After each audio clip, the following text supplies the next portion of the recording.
Oh, Canada is back this weekend. UFC Winnipeg, best underdog bets and picks. This is my favorite show. This is my favorite video to make every single weekend. We've been doing solid lately. We're going to go into the recap of last weekend, but if you guys haven't been on this show, if you guys haven't tuned in before, in this video, I'm going to give you guys my 3 favorite underdog bets for UFC Fight Night Winnipeg this weekend. We've been crushing it so far this year. We're going to get into the recap of last weekend. But before we go ahead and get into the recap, let me know in the comments down below who your most confident underdog for this weekend's card is. And let's get it started with the recap of last weekend's underdog bets. So to get it started with the UFC 327 underdog bets, we had 3. We only hit 1 of 3, probably one of our worst weeks in a while. Kevin Holland was the underdog that we did hit at plus 100. You know, it wasn't an easy fight. I thought he'd get it done inside the distance. It was a decision, but it was a good showing from Kevin Holland. You know, this is kind of the thing with Kevin Holland is you're basically rolling the dice. You know what I mean? You're rolling the dice and you're praying you're going to hit. That's pretty much what you're doing. And I did bet on Kevin Holland. Not a crazy amount, all right? If you want all my bets, you can go into the description down below. You can check out my Winible. I post all my bets there. We've been doing solid on the year so far. We're up over 5 units on the year, which is decent. It's been a tricky betting year, but Kevin Holland plus 100 cashed. We also had Patricio Pitbull, who obviously just got outpointed by Aaron Pico. And then I had Johnny Walker, who was in the most disgusting, boring fight I've ever watched in my entire life. The most wasted 15 minutes of my absolute existence. But we're not gonna dwell on the past. We're not gonna look at the past. We're looking at the future. We're looking at UFC Winnipeg. All right, I am Canadian, okay, and I'm proud to be Canadian. But I'm disappointed in this card, to say the least. We got some good Canadians on this card, and of course, this is a very biased card because obviously the UFC is trying to push Canada. You know, there's a reason that Mike Malott is in a main event here for a 5-round main event against Gilbert Burns, a guy who's completely washed. Okay. You got rage baited. You got clickbaited by the fucking thumbnail, okay? Gilbert Burns, Unk does not still have it, all right? If Unk does not still have it, I am picking Mike Malott, obviously, by destruction, okay? You already know. The captain's going to get it done in the main event, but we're going to get into the underdog bets. That's what you guys are here for this weekend's UFC Fight Night in Winnipeg. Not a great card, kind of a difficult card for underdogs, but there are a few lines that I do like, so we're going to get it started with my least confident underdog. We're going to go from least confident to most confident like we always do. We're going to get it started with the least confident underdog this weekend, and that's going to be Big Boz, Tanner Boser, plus 135, okay? I got him at plus 135. I think he's plus 120, maybe plus 125 right now. Tanner Boser, man, was a guy that was in the UFC, that kind of an apex warrior. We'll call him an apex warrior, okay? And he's fighting Gokhan Sarikyan. Who the fuck is that guy? Who the fuck is that guy? All right, genuinely, who is Gokhan Sarikyan? He's a heavyweight blob. He's a heavyweight blob coming from the regional scene. And Tanner Boser, even though he's been on the regional scene, but he was in the UFC. He fought good competition. He fought like guys like Ryan Spann, you know. He fought guys like, he was at light heavyweight, and then he was at heavyweight. So he kind of bounced between the both of them. Now he's at heavyweight. I think he's got the lighter man skill. I think he's got the way better striking. So I don't think it's close. I think he's got the way better striking. I think if Gokhan wins this fight, it's going to be by out-grappling Tanner Boser for 3 rounds. It has been done before. It is possible. So that's why Boser's my least confident underdog. But plus 135, dude in Canada, making his return to the UFC. The UFC want him to win, okay? They don't want Gokhan. Who the fuck is Gokhan Sarikyan? They don't want that dude to win. They want Tanner Boser to win. They want O Canada. They want the ole, ole, ole, ole chants in the crowd. You already know. I've been at the last 2 Canadian events. I'm not going to this one because this card's not amazing, but I've also been, you know, supporting the boys for the past 2 cards. Jasmine Jazz the Vicious,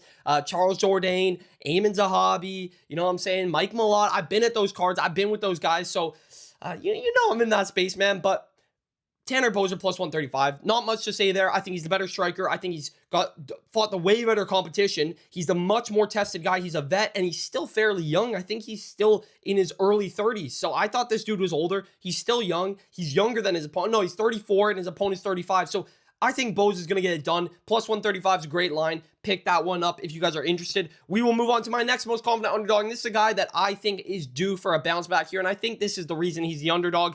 Thiago Moises, I think he's plus 130 right now. All right, I picked him up at plus 110. I kind of regret it because he's at plus 130 right now. He's fighting Gage Young, who's a guy who's literally won 1 fight in his past 4, and it was against a bum in China who's a terrible fighter. All right, he beat a terrible opponent, and now he's fighting Thiago Moises. He's the favorite, And Moises, the reason he's the underdog is because of recency bias. Let's just call it what it is. This is how betting lines go. It's always based off the last fight. That's what it is. That's genuinely what it is, right?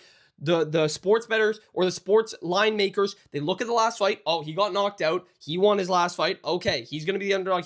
It's not always that case, but with this fight, that is the case. But Thiago Moises moved to the Fighting Nerds, has looked in phenomenal shape. He's completely changed his training, and I love that for him in this fight because he's fighting a younger guy, a guy who's not too dangerous, a guy who's scrappy, can make it tricky, but doesn't specialize in any specific area. Thiago Moises has lost to guys that are borderline top 15, if not top 15. All right, we will never forget the Thiago Moises fight with Islam Makhachev where he took it to the 4th round and got submitted eventually, but Thiago Moises has been a guy that's just been around forever, and he's still only 31 years old. He's fighting a much younger opponent in Gage Young, literally as young in his name. He's like 25, and I think Gage Young's decent, but he's not dangerous.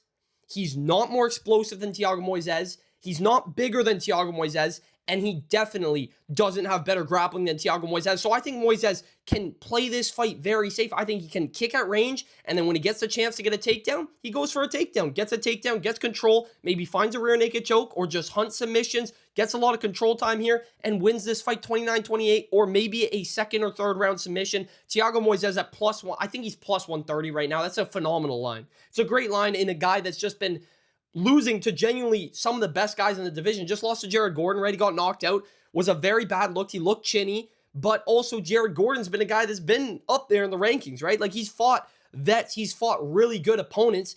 And those are the guys he's lost to. Benoit Saint-Denis, Jared Gordon, I believe Jalen Turner as well. I think he lost to Jalen Turner as well. Like these are good opponents, man. So Thiago Moises, +110. I think he's +130 right now. Go get him. He's my 2nd most confident underdog, but my most confident underdog for UFC Winnipeg, all right? I'm not fading any Canadians on the Underdog show, but this is a guy that I do believe is going to get a very good debut. Mark Vologden, +105. A lot of people are on sexy, mexy John Castaneda.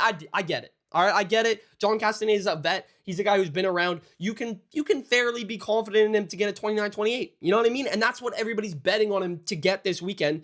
But I don't think that's going to be the case because we've seen this fight before. All right, it might not be the exact same, but we've seen John Castaneda versus what's his name? I was about to say Bruno. It's oh my God, it's the Brazilian from Shoot the Box. You guys know who I'm talking about. Daniel Santos. We've seen this fight before. Mark Vologden is literally Daniel Santos 2.0. Maybe not as sharp, maybe not as crisp, maybe more raw, but he's got power. He's explosive. He has no quit in him. He's got great cardio. He's got a phenomenal chin, and he's an absolute bowling ball in there.